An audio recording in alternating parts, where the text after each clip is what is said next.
Welcome back, and joining us, Argentinian winemaker, Western New York native, Shawn Pearce. Shawn, welcome back to the show. Glad to be here. You know, the Malbec and the Cab Franc that we featured on the show was a big hit. And these were wines that they were so, both reds, of course, but very diverse. And I really enjoyed having them on the show as our wines of the week, so thank you. You know, as a winemaker, actually, you know what? You're a Western New Yorker. How the heck did you become a winemaker in Argentina? That is a good question. I mean, really, to give a lot of credit to the people who are in Argentina full time, and we work with a local winemaker on all of our vintages named Federico Sanchez. I work closely with him.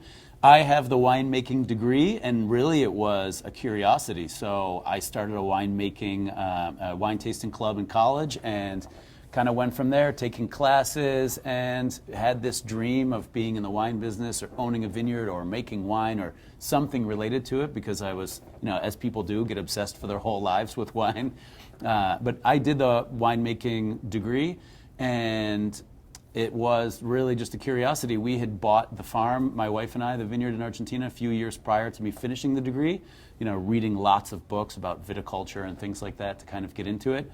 But yeah, it's really a passion. I think you'll find a lot of people in the wine business are just extremely dedicated and convinced, as I see you are also, that this is something worth pursuing for a long time. There's a lot to talk about. Yeah, but this is a second career for you. So, you know, you don't have a background and grew up in a multi-generation making wine. So you were in finance and hung that up and got into this. Correct. So that's in these award-winning wines. Now, as a Western New Yorker, you know, we live in a very diverse weather, climate, environment. In Mendoza, in Argentina, where you're growing these beautiful grapes, quite diverse as well. Right.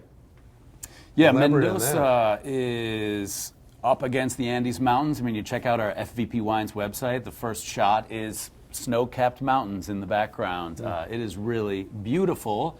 It feels like it's kind of just sunny and nice all the time, but the reality is there are some really freak weather phenomenon that you have to deal with at a vineyard. So everything from a frost in the spring, you've pruned, your buds are coming up, you get a cold snap, it can just kill off the buds, so you get no grapes from that section. There's a big hail problem. I mean, I get text message photos from the vineyard when I'm not there of, you know, golf ball size hail on the ground, even though it's a sunny day. I mean, it's pretty nuts. Most of the vineyards there have hail nets, as we do, so you kind of pull them up for harvest and all the other work we do. Other things, the Sonda, it's like a famous global dry wind. It was originally named actually in Germany. It's a hot, dry wind that comes down from the mountains that apparently makes people crazy.